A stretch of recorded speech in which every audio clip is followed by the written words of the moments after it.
everyone. My name is Faith, but you may call me Unme. It's time to delve back into the world of urban legends again. This time we're going to venture to the state of Ohio to cover the Loveland Frogman, and hopefully turn him into a smexy character. Okay, let's get started on the drawing process while I tell you about the origin of the Loveland Frogman. Ahem. Long ago, in 1972 to be exact, there was an uproar brewing when an Ohioan police officer spotted a large amphibious creature on two legs near the Little Miami River. He mentioned it to his colleague, who called a news station to report he shot and killed what appeared to be the creature, but turned out to just be a large tailless iguana. Well, that certainly isn't as cool as a big frogman, but let's just take that concept for a second and maybe turn him attractive. We're of course starting out with the sketch because you always have to make some guidelines. Now that we have more of a presentable sketch going, let's add in more of the little detailing, like the water droplets falling off of his skin, and off of his hair too. So I'm making his tongue stick out partly because it's attractive, and partly because it's more frog-like, because that's what frogs do, I think.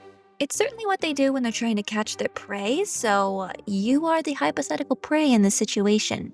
Alright, so since he's all wet, I decided he's not really gonna be wearing human clothes when he's going for a dip. So I decided to cloak him in algae / seaweed / whatever the frick that stuff is called that's in ponds and lakes. And this way it will give him the appearance of being modest when he actually is very much not. You know what, I just came up with a funny headcanon for him. What if this is how the frogman sees himself, but everybody else perceives him as this? And he has all of his confidence and bravado, but it's just based off of a lie? Kind of like when I put together a really cute outfit, and I put on makeup, and I look in the mirror and I think I look so nice that day, but then I see my reflection later on in the day, and I look like I was mauled by raccoons or something. Me and the frogman got so many things in common.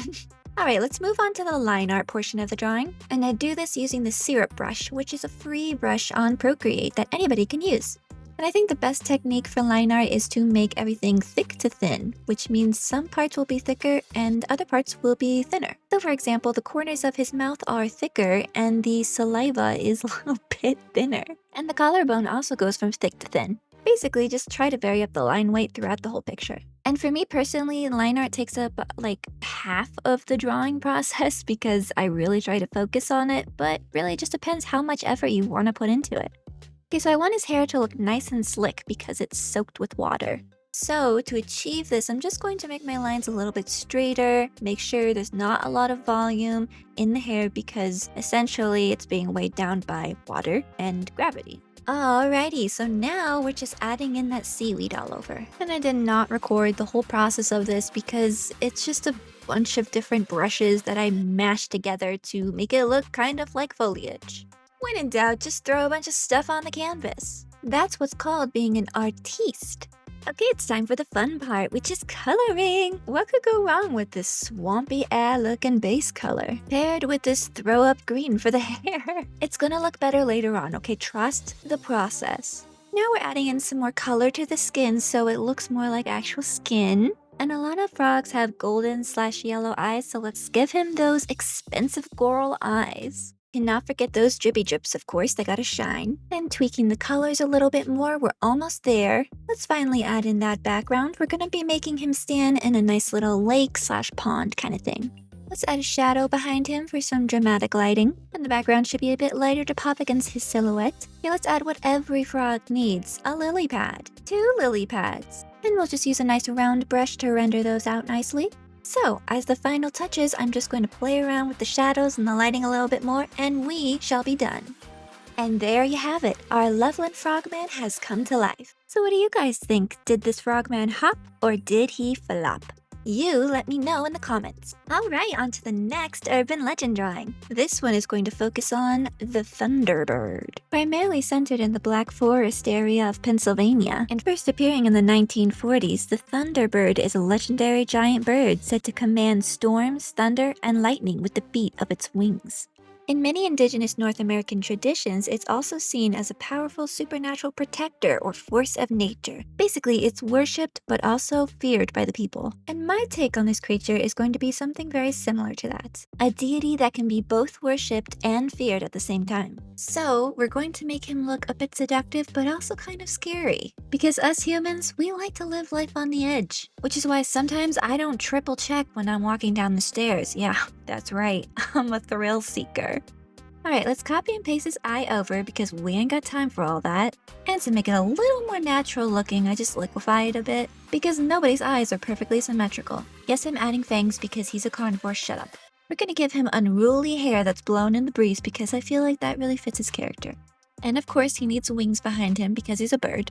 And we're gonna give him a vaguely bone-shaped necklace. They could be like the bones or skulls of the creatures that he's eaten before. I don't know, I just thought it would look cool. So I made this little feather brush, and I decided instead of just using the feather brush, I'm gonna trace over the lines of the feathers and then add in more feather brush texture later on. So using the lasso tool, I'm going to fill out these feather shapes in the back here, just to give it a little more of a feathery type of texture. And as a personal choice, I like to put pure black right underneath the jaw area just to kind of define the shadow a little bit better. Now making the background a neutral gray, you're going to be able to see the values of the colors a little bit better. And I always do this when I start coloring. Let's do a nice brunette shade for the hair color. And this is really the only time that I make the background pure white because I can see the colors a little bit better because everything is just so dark otherwise.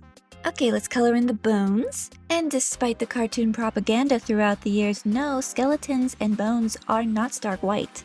Okay, let's start shading now. Using the lasso tool for drop shadows is really quite easy. It just makes the process much faster. And speaking of the process, you can have access to all of my painting process videos over on Patreon. I also have step-by-step tutorials that you can check out. Thank you for considering to help out a starving artist. Okay, let's get back to the drawing. Here's where that feather texture I mentioned earlier comes into play. I figured there really wasn't a limit to how many feathers I could put on him because he's a literal bird. Start shading in that beautiful hair with, of course, the lasso tool because nobody is ever separating me from my boothang. And of course, add some shines to the hair. Now we're almost done with the drawing. Now all we have to do is focus on more pops of color and some detailing, like the feathers in the foreground and the background. And putting a motion Gaussian blur effect on those feathers is really going to help sell the effect that they're moving. And here you go, we have our completed Thunderbird. Oh, and I also didn't really come up with any kind of backstory for this character, so if you guys have any suggestions on character types or just funny little traits that you thought about while watching this video, kind of like I did with the Frogman, then go ahead and tell me in the comments and let me know. So, what do you guys think? Did we strike like lightning with this one, or did we miss the mark? You let me know in the comments. And as always, thank you so much for watching. Make sure to like this video, comment, and maybe even subscribe if you like my content. There's also this weird new feature called the hype button on YouTube. It's basically a new way to support smaller creators. It's kind of like giving multiple thumbs up instead of just one. So if you really like what I do, then please consider hitting that hype button. Thank you guys for watching. I'll see you in the next one. Bye-bye!